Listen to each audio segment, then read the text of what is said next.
Pues a ver, si me tuve que quedar con una experiencia o un sentimiento que haya tenido este viaje, no es fácil porque claro, es una montaña rusa de emociones durante un año y de experiencias nuevas continuamente. Pero sí que hay algo que yo pues no me esperaba, también porque no había salido prácticamente de Europa. Es la hospitalidad de la gente, sobre todo en Turquía, que allí es que, bueno, de hecho es que era abrumador al principio porque con nuestra mentalidad europea nos cuesta un poco, piensas que esa persona te quiere timar o algo. Yo creo que el sentimiento con el que nos hemos quedado después de este viaje es con vernos capaces de resolver cualquier cosa, ¿no? De sentirte como que tienes esa valentía para resolver los problemas, para no abrumarte en cuanto hay como muchas cosas que se escapan de tu control, que a veces te encuentras en situaciones que estás en una zona como muy aislada y que te tienes que hacer cargo de ti mismo, ¿no? No tienes como toda una red de servicios que están a tu disposición para solucionarte los problemas, ¿no? Pero es algo que no nos esperábamos y de verdad es que es impresionante y te quedas con una cara diciendo, bueno, ¡buf! La idea del viaje, yo creo que eso es más parte de Natalia, que fue la que instigó un poco más ahí, empezó a pinchar antes. La idea de este viaje, yo creo que la principal instigadora ha sido yo. Yo de pequeña, por ejemplo, me gustaba ver muchísimas películas y soñaba con explorar el mundo entero. De hecho, de muy jovencita con una amiga ya mirábamos cuánto costaba un billete para viajar en Transiberiano. Entonces, siempre he tenido como esa necesidad de viajar y de descubrir nuevas culturas y nuevas maneras de vivir. Y es algo que siempre me ha llamado mucho la atención. Y entonces cuando conocí a Fabi, pues como que poco a poco le fui metiendo ese gusanillo, ¿no? O ese veneno de viajar, de comprarnos una furgoneta, de dejarlo todo, irnos por ahí a hacer un viaje largo. Pero sobre todo ya yo creo que nos fuimos calentando viendo mucho contenido en YouTube, sobre todo de cicloturistas, porque este viaje en principio iba a ser en bici, o al menos íbamos a hacer un gran viaje en bici, que esa era la idea. Pero todo surgió a través de ahí. Y luego ya se fue como formando cuando ya viajábamos más con la furgo, los fines de semana, puentes y vacaciones. Y eso se nos quedaba corto. O sea, no. Un mes en una furgo ves tantas posibilidades que bueno, es que se te queda todo pequeño. O sea, te falta tiempo y además es tan barato que ves que lo puedes alargar muchísimo. Nosotros siempre decimos que nos fuimos con lo opuesto, ¿vale? Porque realmente, por un lado, estamos en una situación COVID en la que de golpe te cerraban el municipio y no te podías desplazar. Era una época de incertidumbre, entonces ahí nos teníamos que mover un poco como podíamos. Entonces los preparativos no fueron demasiados, hay que decirlo. Por un lado estaba eso y por otro lado el hecho de que realmente no sabes cómo te tienes que preparar para hacer algo así.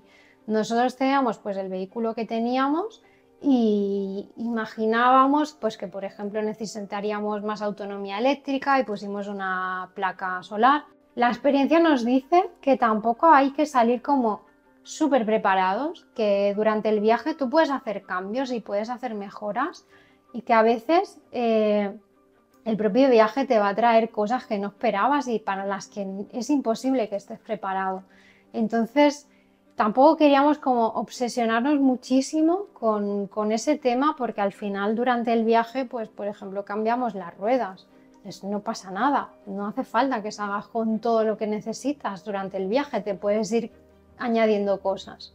De hecho, ni siquiera los países que íbamos a visitar, la ruta era bastante. Nuestra ruta mental eran sitios que teníamos marcados y Europa Sur en la época de frío y Europa Norte en la época de calor. O sea, ese era el plan a grandes rasgos, luego con algunos detalles más, pero sin profundizar muchísimo. A ver, para poder hacer este viaje, pues tuvimos que renunciar a ciertas cosas, sobre todo, primero tuvimos que ahorrar durante bastante tiempo y luego tenemos que tener en cuenta que esos ahorros pues se van a ir yendo conforme pase el tiempo que estemos viajando. Y además hay otra cosa bastante importante que es la estabilidad laboral, ¿no? Yo, por ejemplo, llevaba muchos años trabajando en mi empresa y a la hora de pedir la excedencia no tenía muy claro en mi empresa si me podía quedar, o sea que fue un poco de tira y afloja con la empresa, comité. Al final me dijeron que podía volver a mi puesto de trabajo al año siguiente, pero ya sabes que esto no garantiza nada en el fondo. También es el renunciar a perderte cosas de tu familia. Tus sobrinos van a crecer y van a haber cumpleaños que tú no vas a estar. Entonces tienes que aceptar que hay cosas que estás renunciando a ellas y que no las vas a vivir y que no las vas a poder recuperar cuando vuelvas. Entonces yo creo que para mí fue una gran renuncia para poder hacer un viaje tan largo. Entonces, bueno, ahí pues son cosas que tienes que tener muy en cuenta porque lo que tú puedas ahorrar o tu estabilidad económica pues se van a quedar por el camino posiblemente. Si hablamos de presupuesto o cómo hemos pagado este viaje, básicamente nosotros lo hemos pagado con nuestros ahorros, trabajando un montón y priorizando el viaje. Y sí que es verdad que habíamos pensado pues generar ingresos durante el viaje, por eso pues empezamos a darle más caña al canal de YouTube, a crear un blog y todo esto. Pero sí que es verdad que el viaje era muy intenso y entonces nosotros no podíamos dedicar mucha cantidad de horas a eso. Entonces, bueno, pues los ingresos no eran suficientes como para que tuviesen un peso importante en el coste del viaje. Y gracias a eso, pues nos pudo permitir poder estar un año entero sin ingresar ninguna nómina y con la tranquilidad de que si había un imprevisto lo podíamos asumir. Y de hecho hubieron varios imprevistos como la guerra Ucrania-Rusia, lo que hizo que el precio tanto de la comida, no solo del diésel, sino también de la comida se disparase. También pues que de la mano de esa guerra también estaba la inflación y la verdad que pudimos salir bastante airosos de eso, ajustándonos mucho al presupuesto que nos habíamos marcado y al hecho de que habíamos calculado bien esos ahorros que necesitábamos para hacer el viaje. Hay que decir que nuestra furgo puede parecer muy grande, es un gran volumen, pero luego a la hora de la verdad se nos ha quedado bastante pequeña. Hemos estado como 3 semanas encerrados en la furgoneta con lluvia y era horrible, ya llegaba un momento que estaba ya hasta las narices de aguantar al Fabi porque siempre te lo encontrabas en todos los sitios, o sea, claro, un espacio tan reducido. Y nos dimos sobre todo cuenta cuando coincidimos con muchos viajeros en Turquía en un festival que veíamos sus furgonetas y comparamos con la nuestra y decimos, pero si esto es un Micro Machine, ¿qué hago yo con esto? O sea, es que la gente se sorprendía. ¿Y no tenéis agua caliente? ¿Y no tenéis ducha fija? No. Cabe decir que nuestra furgoneta, como la diseñamos nosotros, ya intentamos que el pasillo fuera bastante ancho y suerte de eso. Nosotros pues teníamos esta furgo, no la compramos con la idea de hacer un gran viaje así. Yo creo que para que fuese perfecta, bueno, perfecto es complicado porque no hay nada, pero yo creo que sería mejor para este viaje una furgo como una L3, el tamaño superior. Porque ese tamaño ya te permite tener una ducha fija sin sacrificar mucho espacio, que es lo que nos pasa a nosotros, que no tenemos la ducha por eso. Pero hay que decir, o sea, yo diría una L3, pero una que esté camperizada quiero decir, que no sea una de serie, porque las furgos de serie ya sabes que son normalmente un pasillo de espacio, no tienen espacio. Y cuando te haces un viaje tan largo y vives allí dentro y estás tiempo y te llueve 2 semanas sin parar, necesitas poderte mover y no ahogarte y no estarte chocando cada 2 minutos con la otra persona allí. ¿Podrías hacerlo con una pick-up? Por supuesto. También yo pienso que en Europa la estás desaprovechando un poco, pero bueno, se puede hacer. Y con una autocaravana, pues en principio la mayoría de países están bien preparados para ir con ese tipo de vehículos, como todos, como España, no hay problema. La experiencia de cambiar las ruedas en Turquía fue maravillosa, o sea, nos lo pasamos súper bien. A la par que estábamos preocupados porque muchas veces no sabíamos lo que estaba pasando. Nosotros fuimos a una tienda a comprar las ruedas, pero pensábamos que las ruedas nos las iban a comprar, nos las iban a montar allí, pero no. Tenemos que hacer el cambio de ruedas.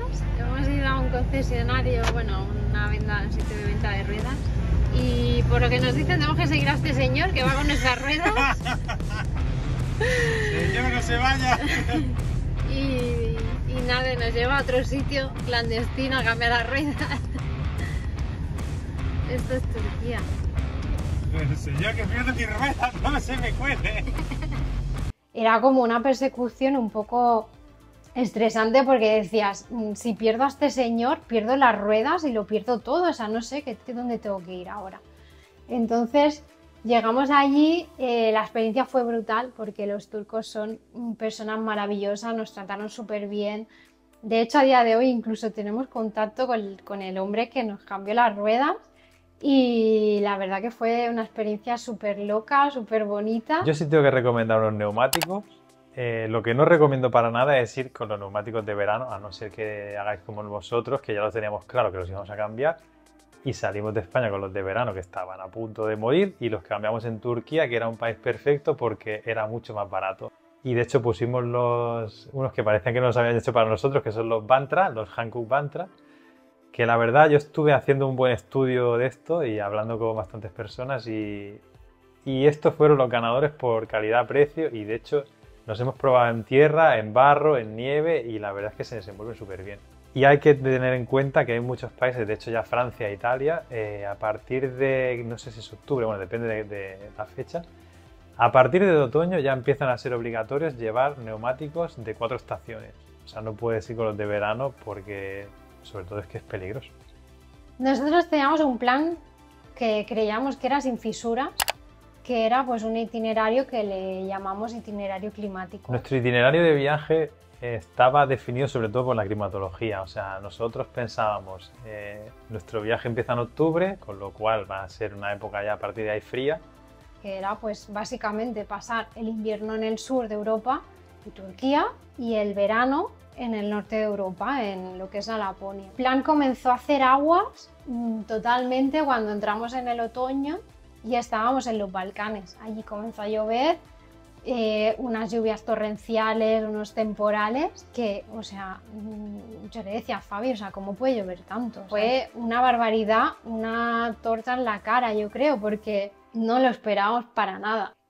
Nos atascamos no sé cuántas veces en la nieve, o sea, ese plan que teníamos en la cabeza realmente se fue como esfumando y dijimos, ¡buah! ¿Qué está pasando? ¿No? Se supone que hemos hecho las cosas bien. Y bueno, aprendimos muchísimo en cuanto a climatología, en cuanto a movernos en estas situaciones como de peligro realmente. El tema de los servicios, la verdad que es un dolor de cabeza una vez pasas de los países de lo que nosotros le llamamos la Europa conocida. Lo primero que nos dimos cuenta cuando entramos a Croacia es que eso de tener un sitio donde vaciar el poti, donde rellenar las aguas, donde vaciar las grises, eso se había acabado.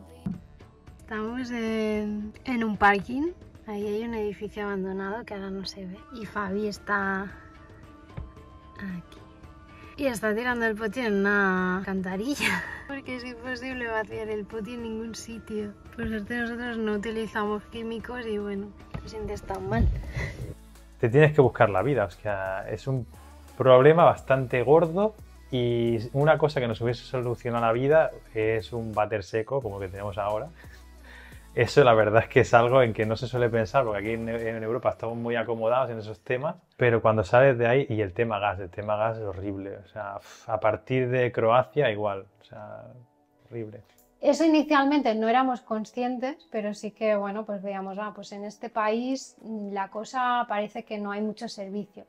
Llegábamos al siguiente país, Albania, y allí ya es que incluso en los campings tampoco te ofrecían ese servicio. Y ahí ya fue una cosa de decir, quizá la norma a partir de ahora va a ser esta, va a ser ingeniártelas para poder vaciar, para poder llenar. También hay que decir que a nivel de pernocta, pues conforme te alejas de esa Europa conocida, pues las normas son como mucho más laxas, la pernocta está mucho más permitida. De hecho, a nosotros no nos gusta hablar de pernocta o de estos términos, porque al final estos términos solo se utilizan en España. Tú una vez sales de España, o estás acampando o estás aparcado y ya está, ya no hay más historia y no le vayas a discutir a un policía, no, es que estoy pernoctando. Eso no te lo vas a encontrar. Entonces es una de las cosas y una de las dificultades que te puedes ir encontrando, que por un lado tienes más libertad para acampar, pero por otro tienes menos servicios.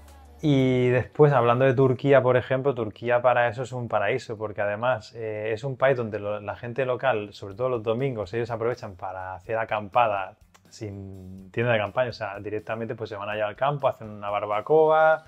De hecho, una cosa que nos ha pasado es ir a preguntar si en algún sitio pues podías dormir ¿puedo dormir en esta playa? Y no te entienden, no entienden la pregunta porque no entienden por qué les estás preguntando eso. Hay dos países que yo creo que nos han marcado, ¿no? De todos los que hemos cruzado, yo creo que hay dos que realmente han marcado un antes y un después en nuestra vida. El primero es Turquía. Turquía ya no solo por la hospitalidad de su gente, por todo lo que ofrece ese país, a nivel paisajístico es brutal. O sea, creo que las cosas más bonitas del viaje las hemos visto en Turquía, pero también por la gente que conocimos allí, por la cantidad de viajeros que pasan por Turquía, gente con la que, no sé, te podrías pasar horas y horas hablando, de gente que aprendes muchísimo de su forma de vida. Y el siguiente país es Finlandia. Finlandia, lejos de lo que mucha gente podría pensar, ¿no? que el país que más nos ha gustado de Europa es Noruega porque es muy espectacular, es muy bonito. No, para nosotros fue Finlandia. Finlandia es un país precioso, es un país que nos dio por primera vez lo que nosotros estábamos buscando, que era un poco esa naturaleza más salvaje, el contacto con los animales, por ejemplo, pues estás ahí que de golpe te rodean los renos. Sí que es verdad que quizá le falla la interacción social con los locales, pero a nivel de experiencia natural nos encantó. Pues hubo un momento en el que coincidimos con muchos viajeros allí en Turquía, en el que ya nos hizo un poco boom la cabeza y pensamos en que quizá ya no podíamos volver a la vida de antes, convencional, que es la que siempre hemos llevado. Y es que el hecho de ver tanta gente viajando de manera, no haciendo un largo viaje o directamente viviendo en la furgoneta, de unas maneras que normalmente en las redes sociales pues no se suelen enseñar, porque no todo el mundo que hace esto lo comparte como hacemos nosotros. Pues el hecho de ver todo ese tipo de diferentes vidas, personas que trabajan para una empresa convencional, personas que son autónomos, gente que trabaja por temporadas, eso es como que te abre un abanico de posibilidades que dices, ¿y yo por qué me tengo que quedar con una vida convencional? Llegó un momento que cuando me vi, no recuerdo el nombre de la ciudad exactamente, pero estábamos como muy al este de Turquía. Todas las mujeres iban súper tapadas con un burka porque eran muy musulmanes allí. Y donde el extraño eres tú, y es donde yo creo que más extraña me he sentido, que ahí ya el choque cultural era tan enorme, o sea, porque lo bueno que tiene un viaje en furgoneta es que tú no llegas y aterrizas de golpe en el sitio, sino que tú vas viviendo esa transición de culturas, ese cambio de paisaje, ese cambio de todo, ¿no? Y entonces como que poco a poco tú vas como haciendo esa transición, ese crecimiento, pero cuando llegamos allí, a ese punto, fue como, wow, estoy haciendo una cosa muy, muy, muy loca, ¿no? O sea, nunca me hubiera visualizado a mí en ese sitio. Por un lado, ese miedo a lo desconocido, miedo por llamarlo de alguna manera, ¿no? Pero como ese nerviosismo de decir, uff, estoy en un sitio como muy fuera de mi zona de confort. Y por otro lado, como esa emoción o esa excitación de conocer más, de saber más, de querer más de esa emoción. Entonces yo, después de experimentar esas emociones, creo que fue el momento de decir, yo no puedo volver a una vida normal, yo no puedo volver a que todo sea normal. De hecho, cuando salimos de Turquía y entramos en Bulgaria, yo notaba como una pena enorme porque yo veía Bulgaria y íbamos por las calles de los pueblos y por todos los sitios y decía, pues es que todo es normal. Durante todo un año tienes que plantearte de que van a pasar cosas y que van a pasar cosas malas y que el hecho de viajar dos personas multiplica la probabilidad de que pase algo, ¿vale? Porque en una vida normal pasan cosas malas y cuando te vas de viaje van a pasar cosas, seguramente. Y quizás son esas cosas las que no hemos contado, ¿no? Las que nos ha costado más como abrirnos y decir, oye, pues ha pasado esto. Creo que es muy difícil, ¿no? Sobre todo en ese momento, pues como verbalizar eso y mucho más hacerlo de cara a miles de personas. Pero en este viaje podríamos decir que hay como dos eventos que han sucedido y que no hemos verbalizado tanto. Quizá hay uno que sí, que luego lo hemos explicado un poco mejor, pero en el momento que nos estaba sucediendo no. porque había una parte de tener que asimilar lo que estaba pasando. La primera fue mi caída. Yo tuve una caída en Turquía con la bici y me lesioné las cervicales, o sea, básicamente pues lo que es el disco que separa las dos vértebras se me chafó. Pero no fue hasta Finlandia que realmente nos impactó más este golpe, que fue cuando nos dijeron que me tenían que operar de urgencia. Realmente el médico no supo cómo transmitirnos la gravedad de si no me operaba. Entonces decidimos que íbamos a continuar el viaje, que nos esperaríamos a poder ver auroras boreales. Y entonces no fue hasta que volvimos a España y me visitaron aquí. O sea que realmente era muy grave lo que me había pasado y era muy urgente que me operase. Otra de las cosas malas que pasan en estos viajes y que quizá pues no se habla tanto, o no se habla quizá, o sea, sí que se cuenta, pero no se habla lo suficiente, es la muerte de algún familiar. Y son momentos muy duros en los que a veces te encuentras en sitios en los que tú no puedes volver a casa.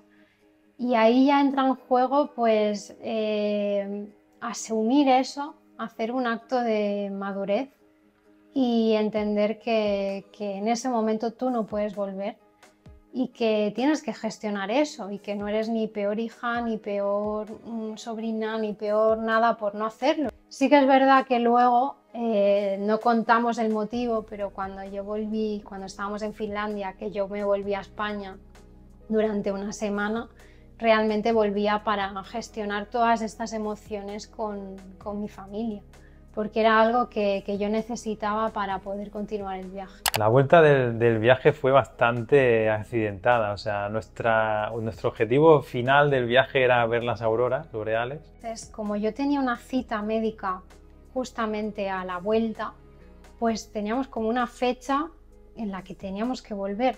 Luego Fabi también decidió volver a su trabajo y hacer teletrabajo y todo eso.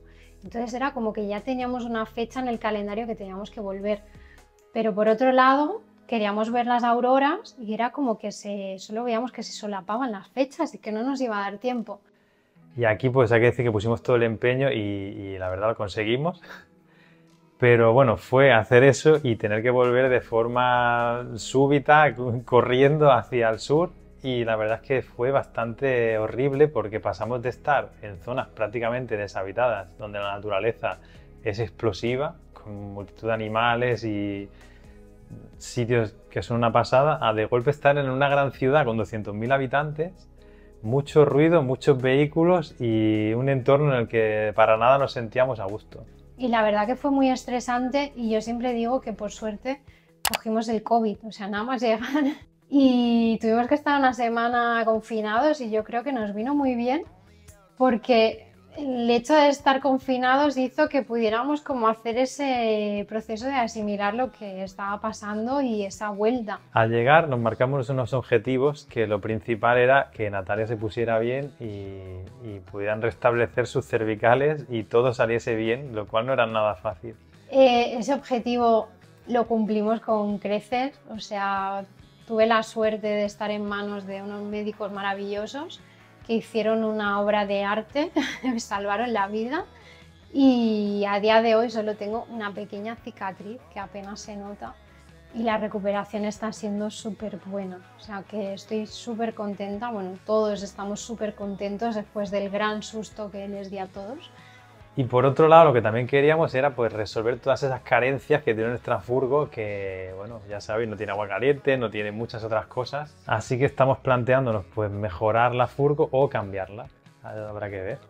De toda esta vuelta también han salido cosas muy bonitas y una de ellas ha sido que durante todos estos meses escribimos nuestro libro, que es la guía para viajar en camper por Europa y Turquía. Este libro la verdad que lo escribimos con muchísima ilusión porque sobre todo nace de todas esas dudas que nos iban haciendo mientras estábamos viajando y después también, surge también un poco de todos esos aprendizajes que hemos tenido que hacer, aprendizajes forzosos en el viaje. Feedback que nos está dando la gente que ya lo habéis comprado es súper bueno, que os está ayudando un montón. Estamos súper contentos de que gracias a esto, ¿no?, que parece muy simple, pues mucha gente se esté envalentonando para dar ese paso. Una vez terminó el viaje, pues yo volví a mi puesto de trabajo después de un año. Ahí, por suerte, no tenía ningún problema. Y Natalia estaba mucho más enfocada pues, en nuestro proyecto personal de Van Track e intentar ahí pues, generar ingresos a través de eso. Yo sí que veo posible que este tipo de viaje, bueno, que este estilo de vida sea sostenible,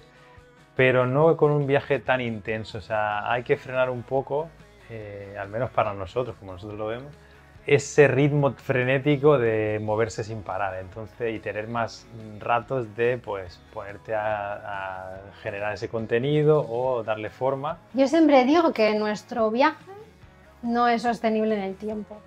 Primero, por la intensidad. O sea, es muy difícil mantener esa intensidad de viaje durante tanto tiempo porque es agotador.